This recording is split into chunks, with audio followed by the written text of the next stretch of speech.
Action, the podcast where dreams are built brick by brick. Here, we're not just going to talk about real estate, we'll talk about rebirth, purpose, community, and family. And on this occasion, I have the pleasure of introducing two great female entrepreneurs.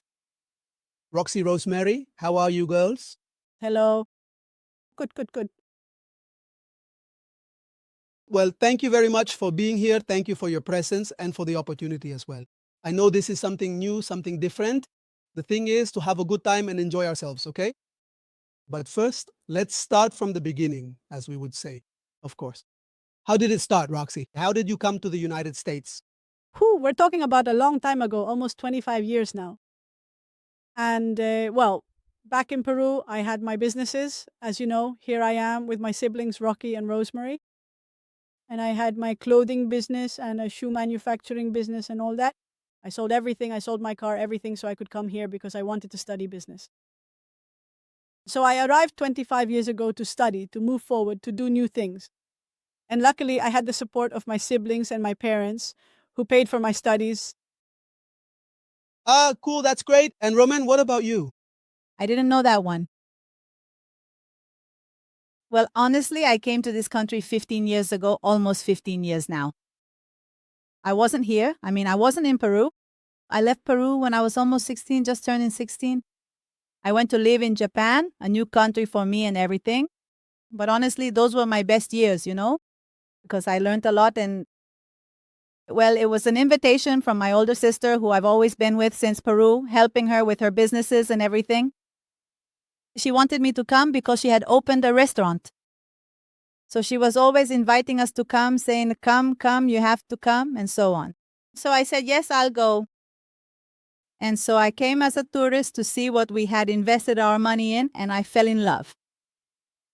And after that, being a tourist was like coming and going. I fell in love. My God, brother. Honestly, well, that's the truth, right? Why lie about it? So it was love that truly made you stay. Love indeed made you stay. Yes. And I kept going back and forth. So yeah, I started working at the restaurant, and that's how I ended up in this country, because of an invitation. Look, interesting, very cool. Thank you so much, ladies. You see, that's how we all started, right? With an invitation. You too, right? Of course. You fell in love too. My sister invited me. I fell in love. And yes, I stayed. Of course, we stayed here for love. Tell me then, I imagine this process hasn't been easy. A lot has happened along the way. Roxy, tell us something that you feel has helped you move forward and become stronger during this process. Well, I think that like many immigrants, being alone in a country where you don't know anyone, you don't have family, being alone, well, it's hard.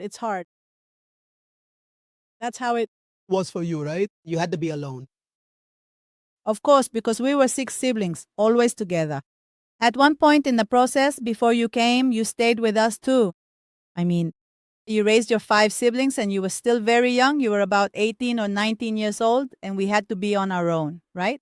So going from being with all of us, with your family, to coming to this country alone, Tell me about it, Rosie. Tell me about that process of being alone, how you overcame it. What was the moment that made you feel that I'm going to stay, I'm going to fight, something had to happen, right? Inside you? Well, you know that our parents gave us a good education in Peru. We were studying English. We had private tutors, even to study English, because my goal was always to come here, right? But when I arrived, I thought I knew English, but I couldn't speak any English. Nobody understood me.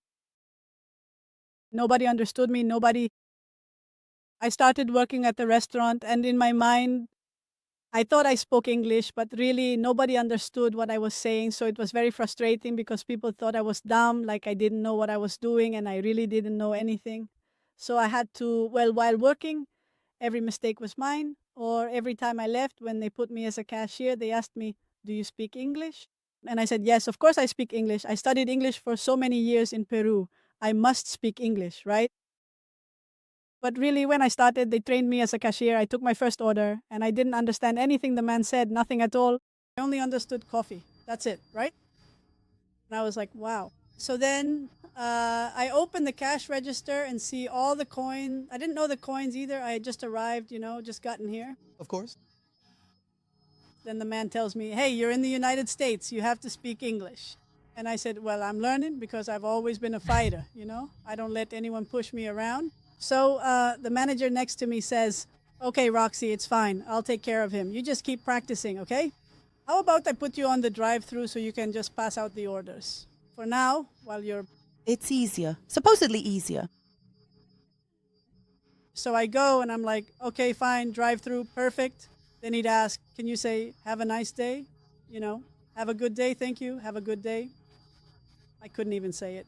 Imagine that, my English was horrible.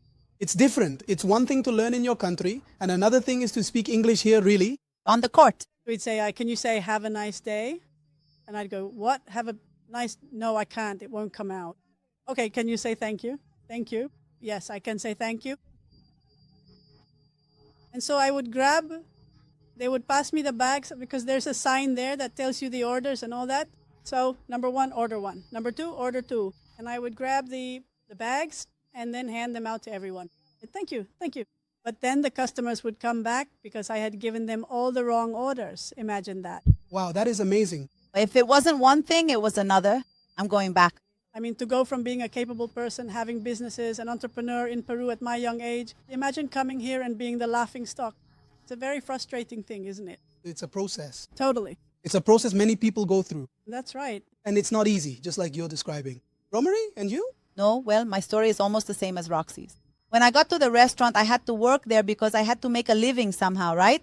My savings from Japan were dwindling little by little because, well, I loved it. What I loved most about this country was shopping. You found everything on sale, and I was like, wow.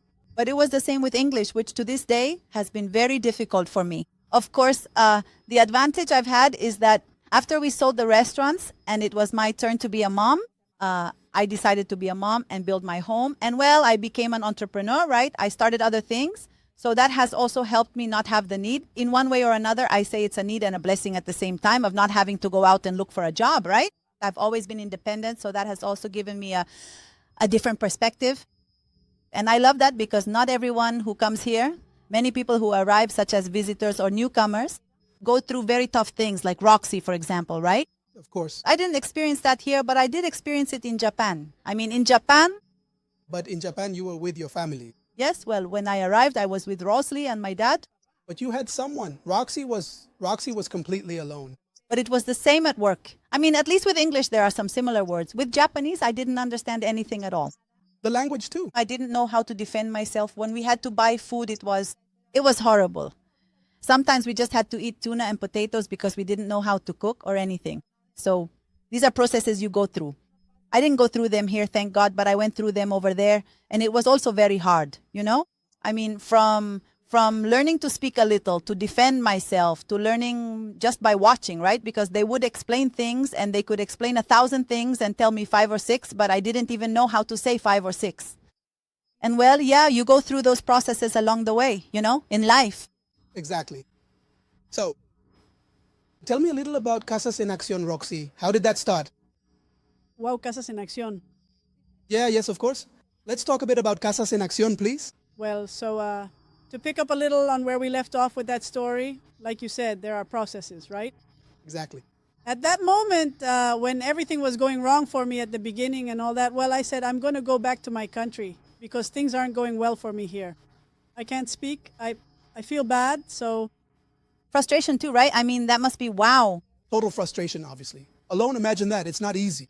So I call my mom, right? And I tell her, Mom, I'm going back to Peru. I can't do it. I feel really bad here. I'm all alone. I don't have enough training to do this, you know? Even though you see a lot of people who do it and they prepare for it and they do it. So she tells me, yes, it's okay. I'm going to send you the ticket, right?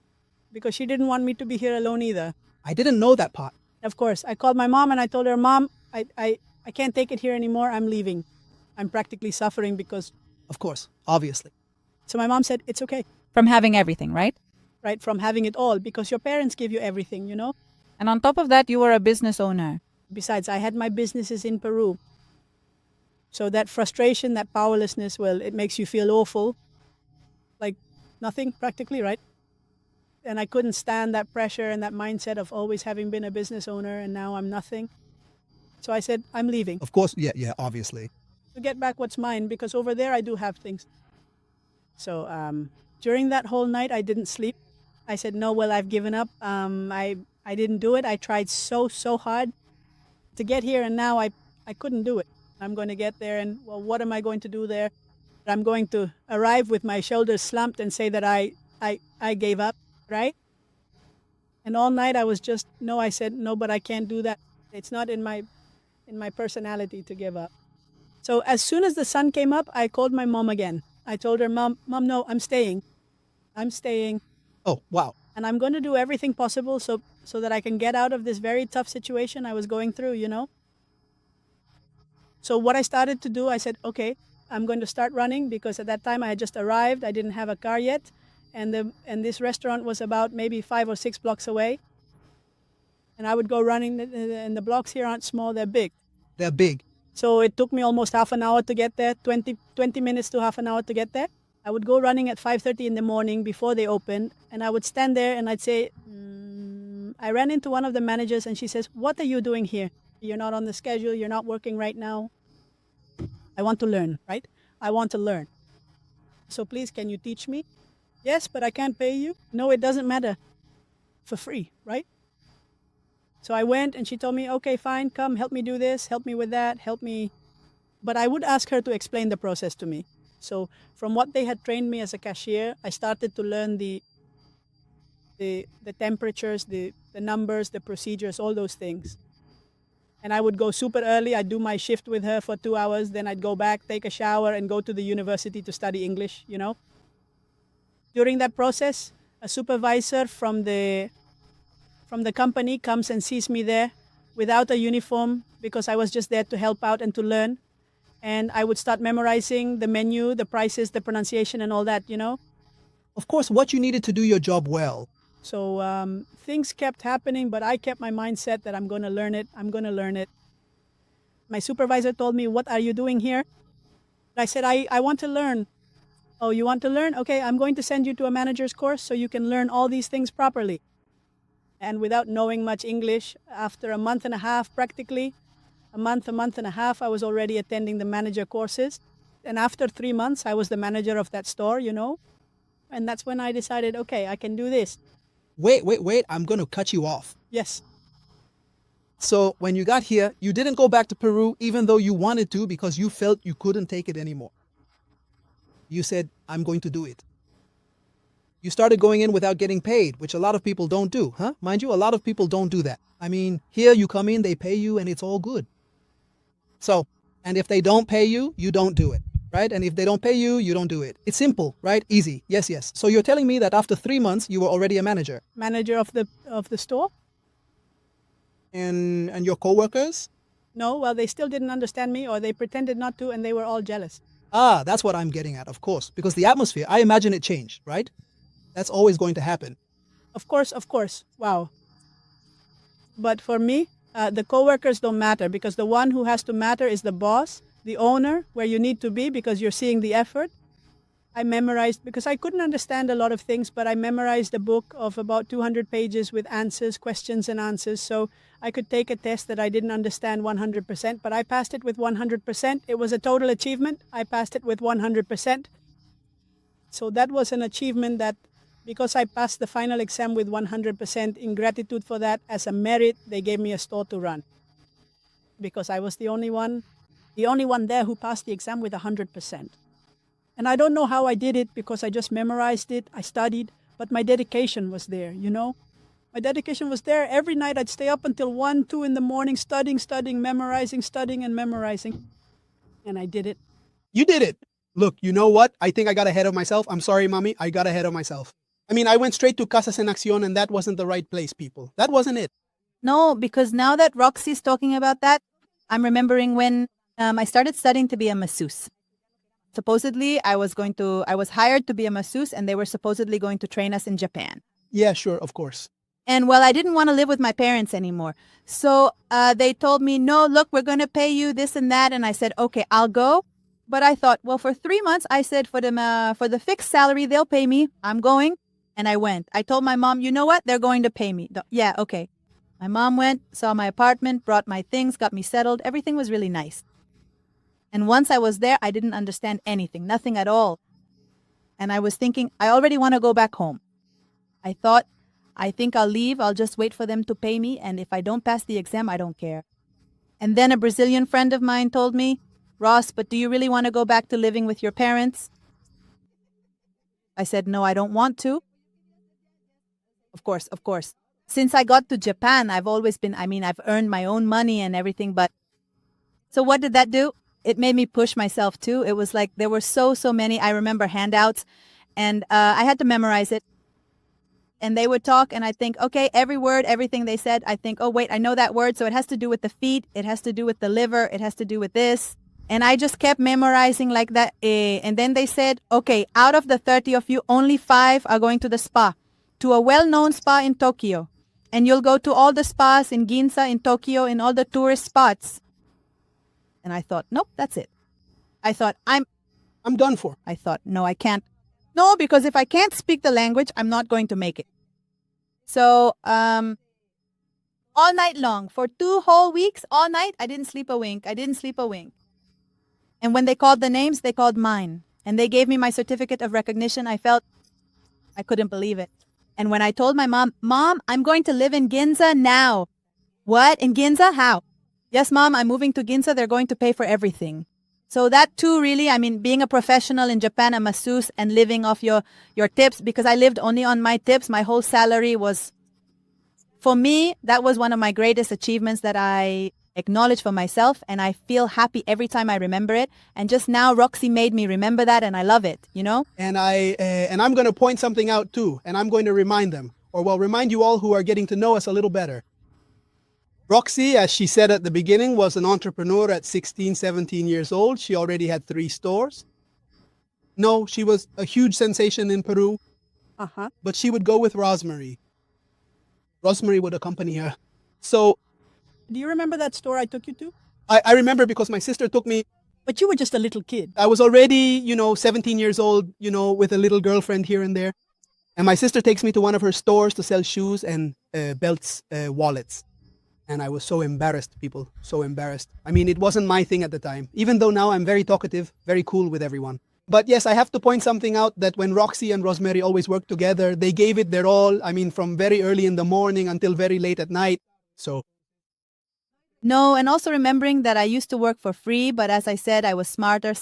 I'd say, I'm not going to work for free because Roxy didn't pay me a salary. But my point is that it helped you both. Yes, what I used to do, I'd go, let her vent, let her vent, let her go, let her go.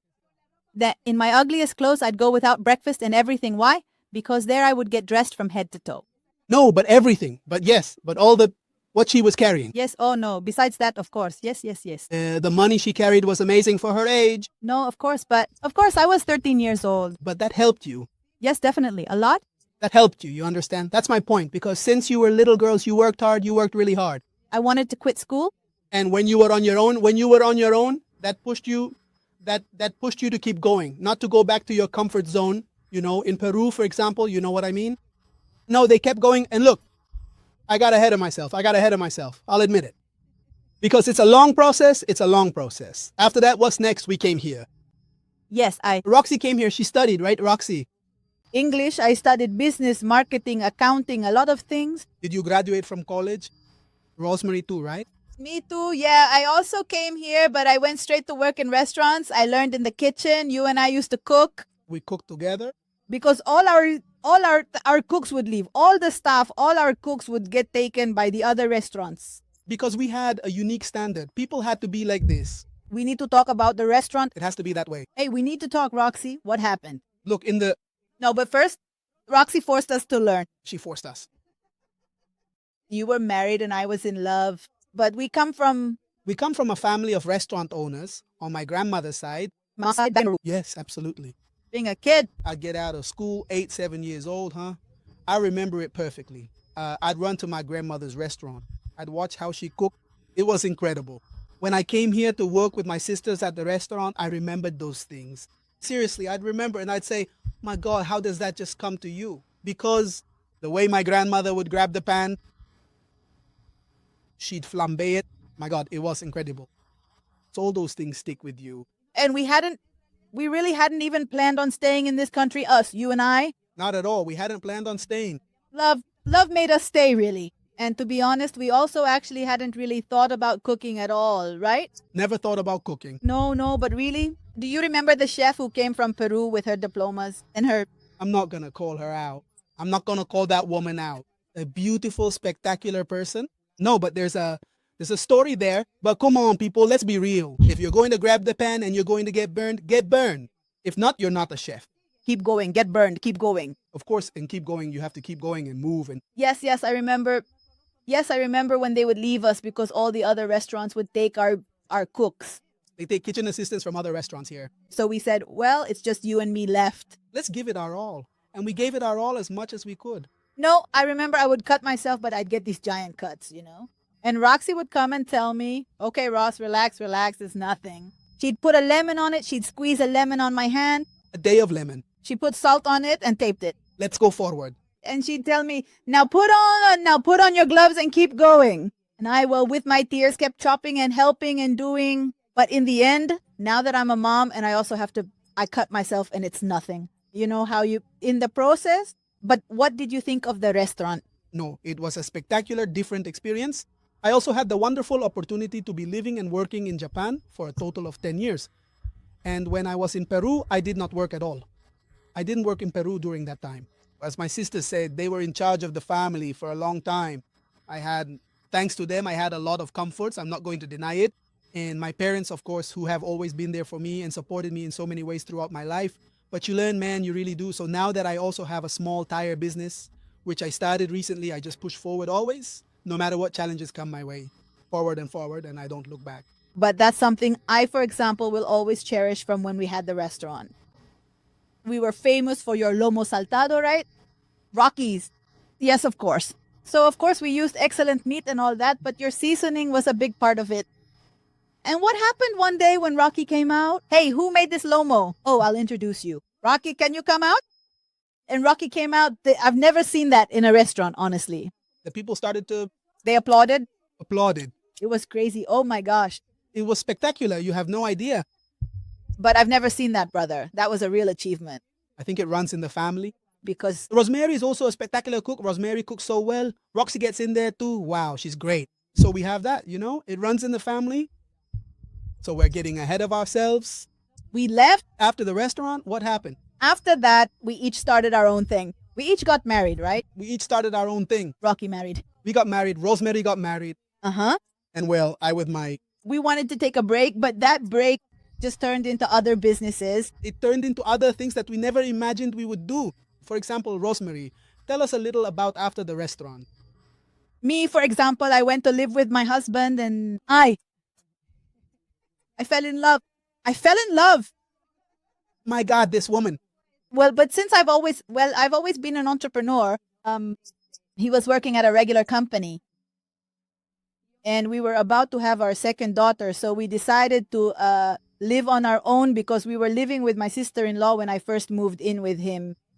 And once we were on our own, I said, okay. And I asked one of his relatives, because his whole family, most of my husband's family here, they work in commercial cleaning. I asked for a job and he'd say, but how are you going to work? I don't know. And I said, no, I have to learn. I have to do something because, well, I just have to. And I learned and I told my husband, let's do it. And he told me, no, but I don't want to get into that business because of this and that. No, and I told him, yeah, we're going to do it. And I started working with him, right? We bought a small franchise. They gave us a few, this was so funny. They gave us a few buildings and 2 months later, we lost our buildings. But why did you lose them? Because maybe the person who had sold them to us was already doing a bad job. When we came in, we did an excellent job, but I think they were already planning on getting rid of us or getting rid of the company that sold us the franchise. Right?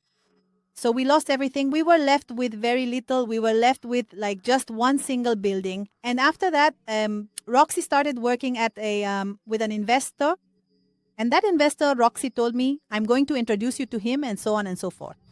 I told her, yes, girl, introduce me. But I didn't speak English. I don't speak English.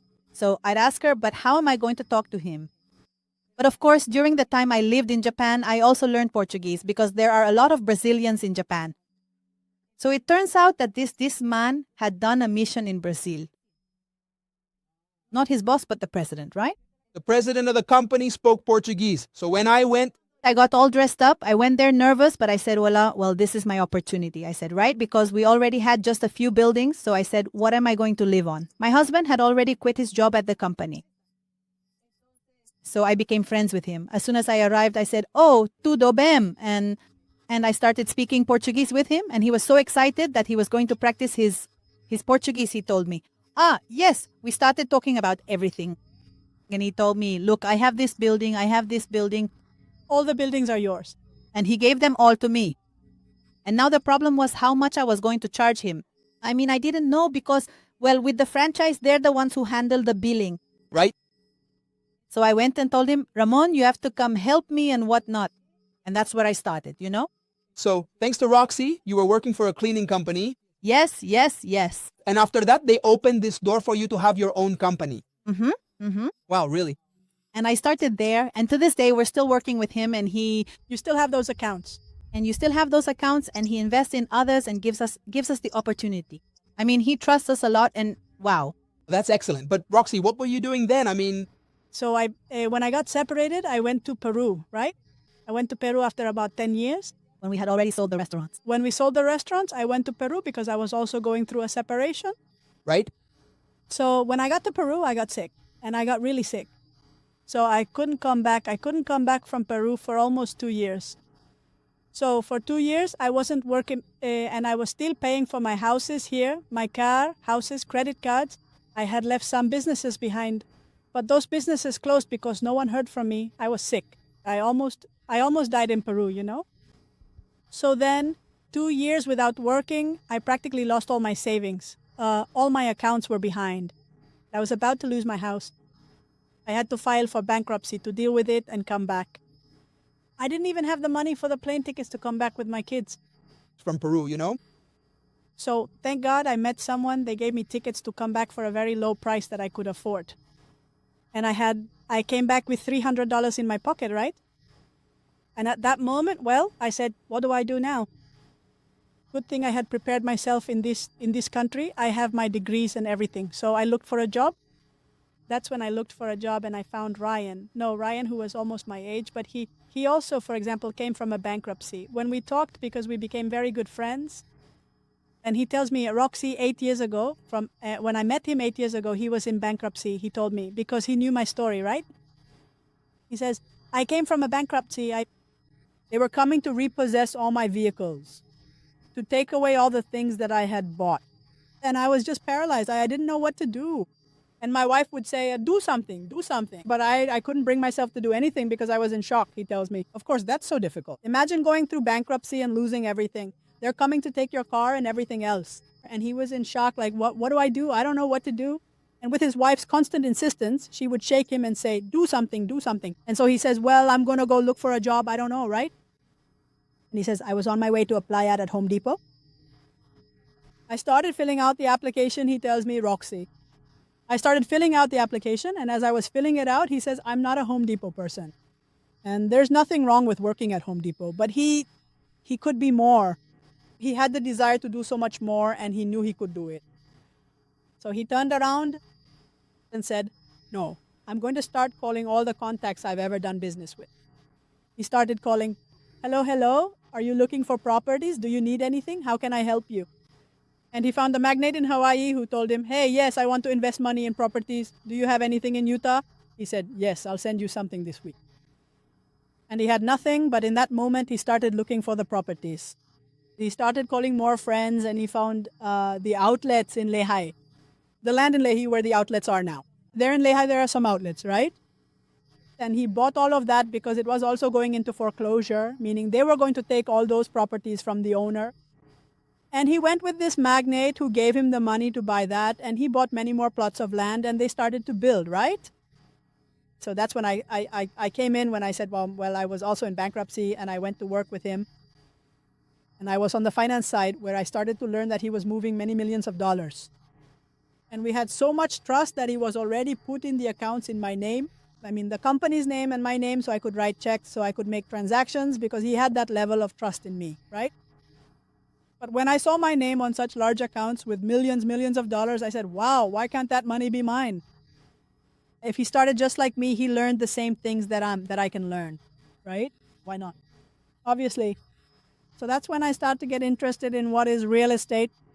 As a result of that opportunity that was supposedly bad because I was at a low point in my life, but it transformed into something good because if I hadn't left the restaurant, if I hadn't gone to Peru, and if all that hadn't happened, I wouldn't have discovered the real estate business, right? A chain of blessings, right? But that's where the idea for Casas en Acción began. Right. First me. First I had to learn myself, you know? How to start, right, to prepare yourself to learn. But now, When you left that job, I was one of the first people to tell you, no, please, you're so stable. You've already gotten through the hardest part. Right. of course, You have a monthly salary, you're earning well. Sometimes your parents, your own family, and they say, sometimes your parents, your own family, they don't do it out of malice sometimes. Sometimes some people do it with malice, but that's stability too. There are people who want to advise you and want to protect you in some way, you know? of course, because they see you with stability and they say, why would you risk it? From having nothing, I mean, at that moment, I was in the negative to now, Having everything, truly having your kids happy, seeing that, right? Your kid's happy. paying your rent, We're- we had cars and everything. So they say, why would you risk all of that to start something from scratch? No, I would tell Roxy, no, please. And what if they fire me? My mom too. Of course, because that's what most of us normally think. Of course. It was a chain just like the message you sent me. Of course, if we already have something stable, why would we leave all that to start something from scratch, right? Yes, please, tell us, Roxy, tell us, please. So I make the decision. I couldn't sleep either because I was thinking, this is a difficult decision because as Romel says, I already had a stable salary. He gave me all the flexibility to go drop my kids off at school, come in, work the hours I could, do my things, you know.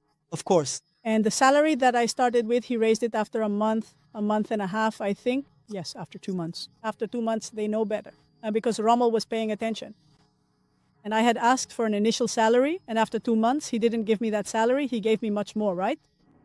So it was like he really wanted me to stay with that company for a long time. And honestly, I wouldn't have minded staying with that company because he's an excellent boss, an excellent environment, the atmosphere was excellent, everything else. But I had other aspirations as an entrepreneur like I always have, you know?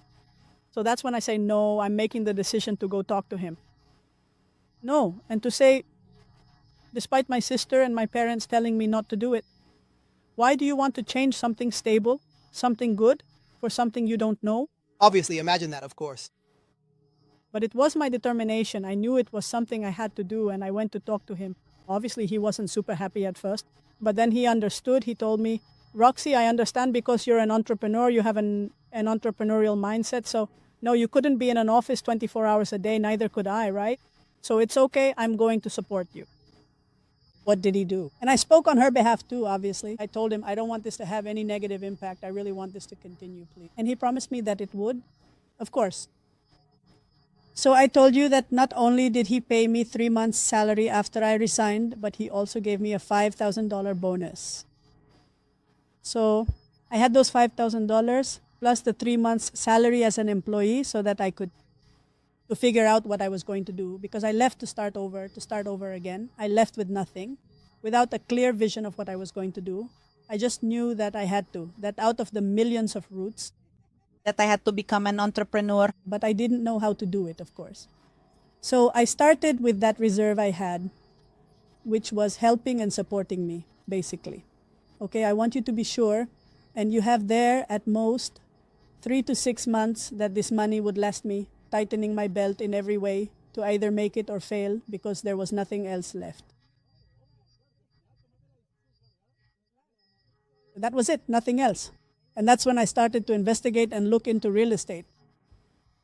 So that's how Casas en Acción was born. And now these two entrepreneurial visionary women have managed to turn it into something truly big and impactful right here in the heart of Salt Lake City. They have a lot of dedicated people behind them, supporting them, working with them, actually working right alongside them every step of the way. Thank you so much for your attention and support. And they're doing really well. They're doing really well. And that's why we're here, so they can truly share with all of us what motivated them to achieve this. Because yes, it is possible, people. It really is possible. So if someone says no, don't just stay there. A lot of different things, just like you mentioned. It's definitely not easy at the very beginning. I truly started from scratch, but it has all been a gradual process as well. I paid for many trainings and a lot of different things. I joined communities and worked with many mentors, all to gain the experience and knowledge that we have now. Now, at the beginning, I wasn't like that. I only worried about myself, my family, and no one else. But there was a point when that changed. A point where that changed for me, because before it was always me, me first, me, my family, my well-being, my finances. But something happened. Thank you. Something life-changing happened in our family that made us shift from that me mindset to not just thinking, About oneself. but also about others as well. What was it? Tell me, Romero, let's see. Just a little bit. Well, no, I'm not going to cry. But what happened was that in 2020, during the COVID era, we lost our parents. Well, we lost our father. It was a very difficult time for us, for my whole family, you know. For my siblings and me, honestly, it was a very hard time, but I feel like it brought us closer together as siblings. For example, some of the things Roxy talks about, things she's already mentioned here, I don't really remember them that well, you know. Maybe it's because I was also focused on myself, on my business, on my own family, you know. It's kind of like, as Roxy says, you end up just thinking about yourself and getting through each day, right? Maybe Rocky was the same way, you know. There are things he's just now finding out that Roxy went through because maybe we weren't that close. Even though our parents were alive and we'd get together only on weekends and had a great time, each of us was still doing our own thing, you know. But I feel that after our parents passed away, which was unexpected because they were both healthy, completely healthy, it brought us together as siblings, as a family. It gave us a different perspective on life, that it's not just about me, but to also look out for my sister and brother, so much so that I even gave myself the title of mom, but for my siblings. I always wanted to be looking out for them and all that. So I feel that because of that, Roxy, our lives changed. What do you think? How did it change you, Rocky? It's just come a little closer. Honestly, I'm still thinking about that part, because no, even now I haven't come to terms with it. I'll be totally honest. I haven't accepted that my parents are gone. I mean, the pain I feel inside is so strong that for me, my parents haven't died. For me, For me either. Because we always talk about them in the present tense. right? Sister, they're always here. I mean, it's like at some point I'm waiting to open my front door and have them be there so I can hug them. Or for the phone to ring. Really, sister? Yeah, or for the phone to ring or a little message or something. But so far, it hasn't happened. It's a heavy blow. I don't know how other people process these things, but for me, the pain is right here. I mean, it's inside here. My life has changed so much. It's made me focus more on my work, my kids, you know? But the pain is still here. It's really intense. A lot of things have changed in me, of course, but no, to me, my parents haven't died. I'm going to be completely honest, okay? They haven't died. I'm still waiting for my dad to come home at some point and to hear his whistle, you know? That's how it usually is. And to go out and hug him, or for my mom to call me about anything too. But of course, the pain is still here. But we haven't. No, but look, does that happen to you too? For me, I mean, I feel like now, because at first, obviously, you can't really grasp the idea that they're not going to be around. Something that's helped me a lot is that they've always been traveling, because we have siblings who live in Japan. So they'd spend some time with us, some time in Japan, and another period in Peru with my grandmother. So that's what I have in my mind, that they're just traveling too. I mean, I don't accept that they're dead. It's just that we didn't have the chance to say goodbye to them. Maybe it's because we didn't see that process, right? Of course, being with them or seeing them, spending time with them, preparing them, holding an appropriate and respectful wake for them. And besides, they were so young. I mean, they were very healthy. Neither of them had a chronic illness that would make you think my parents could go at any moment. It was like overnight.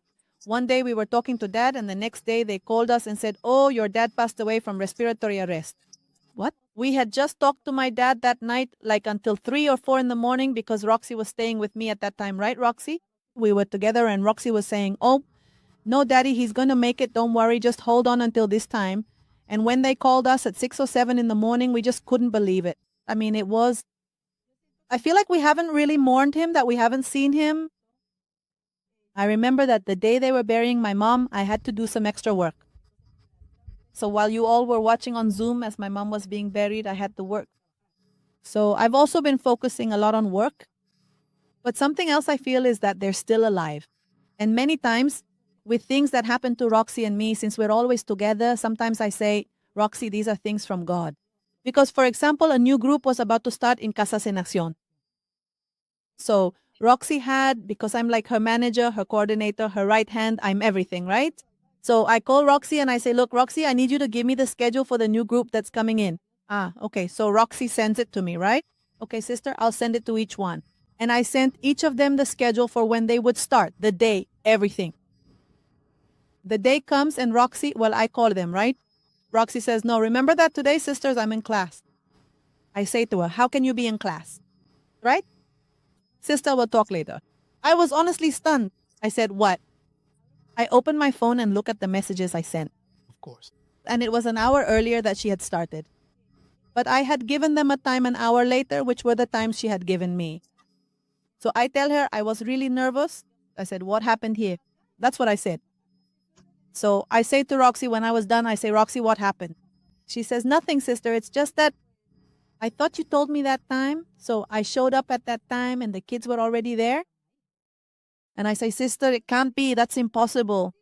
And they say to me, how can it be impossible? I tell her, yes, because look, I sent her a screenshot of the conversation with them and it was an hour later. So I say to her, no, Roxy, this can't be. We're going crazy. And no, so I feel that with those little things, there's just no explanation for me or for her. I feel like these are things from God. And at the same time, I feel like my parents left in one way or another to be closer to us. Because we've been through so many things, right, Roxy? That's right. That we just can't explain. So that's why I feel like my parents are still alive with me. And I also feel that this is a pain that will never go away. But you learn to live with that pain. But over the course of this time, other tough things have happened in my life too. And I feel like, well, God has prepared us for every circumstance. Because I think one of the hardest losses anyone can experience is losing their parents. And of course, in less than a Month, both of them in less than a month, both of them, and grandma too. So in less than a month, all three of them. My grandma, dad, and mom. wow, that's really tough. Right? And how has it been for you? Oof. I can't talk about that. And you've been closer because they were with you. We always used to fight. Like when mom stayed over at my house, Rocky wanted her to stay at his place, but my mom always chose Roxy, the favorite one. And now, how do you feel? No, I still can't talk about that, you know. It's very hard, very hard. Let's change the subject. Well, but because of that and because of all the messages we've received, and I think Roxy even more so, since she's the oldest sister and a lot of people followed her on Facebook and everything. Production, water. She was able to get a lot more messages than we did. Tell us about that part, Roxy. Okay. What happened with our parents was very tragic, honestly. Very tragic because, as Rosemary said, we weren't expecting something so devastating, especially under the circumstances since we couldn't travel. I had my kids with their grandparents on vacation and I couldn't get them out of there either. And the financial situation too, of course. Roxy was about to sell her houses. I sold many things to be able to send the money there. Sometimes we couldn't send such a large transfer and we had to have the money ready in Peru. And that was moving mountains. I moved everything so that they could have what they needed, what they required. We did everything possible because there were no beds available at that time. Oxygen, Of course, the hospitals there were full. I mean, there was nothing. There we had help from our friend Michelle. It was terrible. From family members too. From relatives. So it was he spent a lot of time with Wilford here. With Wilford too. Very grateful to them. cousins of ours who helped us there. And so they risked their lives because everyone was afraid of getting infected and possibly dying too. Because there weren't even any medicines or beds. It was total chaos. So when they passed away, honestly, I collapsed because I had never felt so much pain that my legs gave out on me. So I had to sit down, and then the messages from people started coming in, you know. We didn't even know that my parents had helped so many people. They had paid for someone's wake, a wedding, someone's dress, someone who went on a mission, a suit, a psychologist, so many things like that. And people started reaching out to me and saying, Roxy, thank you. I love your parents so much. I'm sorry for what happened, but they did this for me. For someone else, they did this for me. So I thought, wow, we've worked so incredibly hard. And I've been personally working, training, preparing, and doing everything for me. Just for myself, me. When my parents set such a great example for us, not just themselves, but of service. But look at the service they provided and the help they gave. They didn't tell anyone because we had no idea. But something we do have to acknowledge, and I also feel it gives us peace as their children, is that they hadn't worked for many years. I mean, as siblings, we've always given everything to our parents. For example, all the years I was in Japan, my mom was the one who managed my money. And of course, many will say, well, money isn't everything. No, it's not everything, but it does bring peace of mind too, especially for older people, for our parents. My mom and dad had us and they didn't work. I mean, they had been with us for many years, already about 10 years without working. If my dad went out to work, it was because he wanted to, but it wasn't really necessary. He liked it, he enjoyed it. Because mom would say he spends too much time idle. Of course, she didn't want him to be idle. She was always teasing him about it. Yes, idleness. Mothers say all vices come from idleness, so she'd send him off to work. But I mean, it wasn't an obligation for him to bring home a monthly or daily income. There are 6 of us siblings. From both mom and dad, and we would give our parents money every month so they could live, and that's also a comfort because as a child, it's nice to feel that. Of course, that gives us peace of mind. I also remember that we weren't being stingy. In Japan, when I arrived, the first thing I said to my dad when they gave us our paychecks at work was, They pay you in cash, in an envelope. so I told my dad, I said, Dad, no, listen, yours, 5 years, all my salary, every single bit, everything I earned, all of it for 5 whole years. It was for my parents. I never asked them for a single cent. If they gave me something, cool. When you've given gifts to kids from all sorts of commitments everywhere, Rocky too. Well, can you tell us a little about that? No, but that has nothing to do with it. They're not going to let you down. Rocky is speaking nicely and Rocky brings it up. No, please. No. We'll cut that part out, right? We'll talk about those bachelor things another time. No, but I mean, That's the point I wanted to get to, right? That also brings a sense of satisfaction as children, doesn't it? Knowing that my parents, in one way or another, have enjoyed themselves, right? And if they've been able to help too, I mean, of course, Annie, there aren't that many people and we didn't know it. Thanks also to what they were able to do, right? To have for their children as well, right? and that's a great lesson. That's why if you're going to help, Of course, let your right hand not know what your left hand is doing or vice versa. Then the blessings will come. The blessings are coming. I feel that we have been very blessed by our parents, truly. And we still are, aren't we? that's how it is. Now, Roxy and Rosemary, I think you can tell me a little more about houses in Action. Well, that's where it all began. the projection. Of course, I mean, when our parents passed away, we realized that they did a lot of good for other people. That's when I realized that really we're all going to die, right? We're all going to die. We're all going to die. And what are we leaving behind here? Houses, money, bank accounts full of cash? That's what's going to stay here in this world. And what do we take with us? Nothing. Nothing. So that's when I say no. I've been blind for many years because it's always been me. And then I haven't done anything for anyone. I really haven't done anything for anyone, have I? And that's when I decided to do a first class where I did an intensive at the beginning when it wasn't called Casas en Acción, it was called Casas al Rescate. So I said, if I can help someone who is in a bad financial situation to get out of it and have a business and millionaire mindset, I'm going to do it. And even if it's just one person who comes, I'm going to do it, of course. So I did this class. I did it 3 or 4 times during that period, every month or every weekend. And I taught many people how to start this business. And people would come to me who had been trying to find cases or start this, taking courses, joining different communities, who had been at it for 2 years and hadn't done anything. And those people approached me, found out I was going to do these classes and signed up. And so we started teaching them and it got results. So that was my satisfaction at that moment when I had just started. Now, a series of events happened.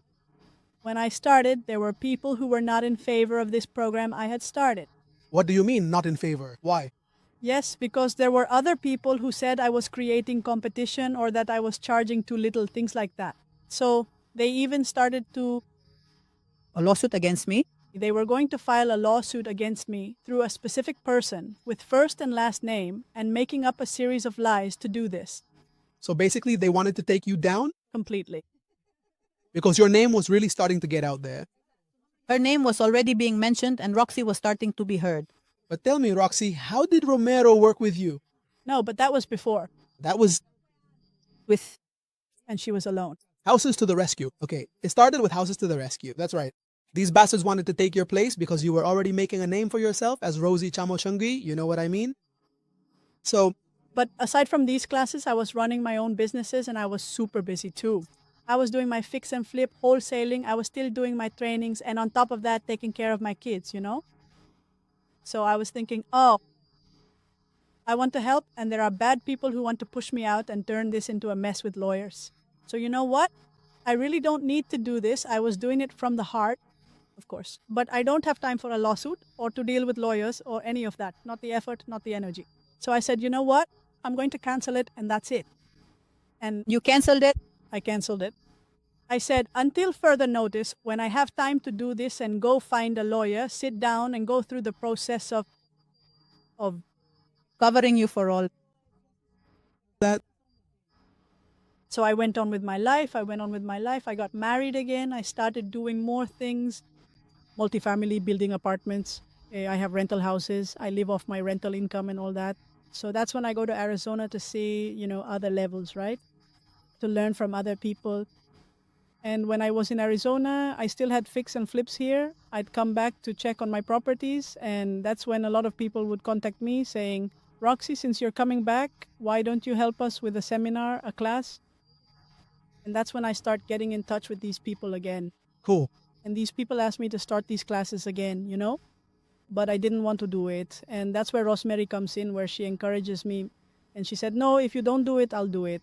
And she's the one who invites me to do this program because she's the president of Casas en Acción, the creator practically. Rosemary, but you're very nervous from what I can see. I'm the nervous one. How could you be the one to tell Roxy? I'm nervous on camera, but without cameras? No, because Roxy, well, in that back and forth from Arizona to here, when she had to finish her flips, she would tell me, Rosemary, I need you to go help me with this. And I'd say, well, Roxy, okay, I have my business, I have my kids, because I was already dedicated really full time to my home. I had about 4 years where I wasn't working. I was just at home, so that's where the wholesaling starts too, When Roxy tells me I'm very busy, sister, I can't keep up. What am I going to do? I don't know what. And she tells me, I'm going to teach you. I said, oh, well, teach me. But I don't speak English, much less write English. I'm crying and I tell her, Roxy, how am I going to help you? She says, no, sister, look, you're going to use this, you're going to do this, and you negotiate. But since I've always had good communication with Roxy, she would tell me everything that happened in her flips. And you're a great negotiator, huh? By the way, I think so. Let me tell you, she's a great negotiator, this woman. So everything Roxy told me was useful for me to be able to negotiate the houses. So that's how I started with my sister. So when she tells me, Rosemary, they've asked me to do a seminar here. But wait, you said you don't speak English. No. So how did you negotiate? Well, through a strategy that Roxy taught me through my phone. I do everything right here through texts. And when they ask me to talk, I always say, hold on, I'm busy. I'm in a meeting. My partner will call you. So my partner is Roxy. So Roxy calls and finishes negotiating to finalize the deal. So that's how I was with my sister. So I liked it because I was making money from home. I was selling my contracts from one person to another. So I was seeing money and I was like, wow, your eyes light up, Now tell me about the projection. Where do you want to go? What's your ceiling, or is there no ceiling? Tell me the projection you guys have, the vision from now on, because you're already established, right? You're solid. You're established. A lot of people know you. So the projection you guys have from here on out. Of course. So The reception was, honestly, we didn't think the reception would be so big, In the first meeting we had, a lot of people came, right? A lot of people. And they started to join. very quickly. In 4 months, we already had almost 40 people in our group.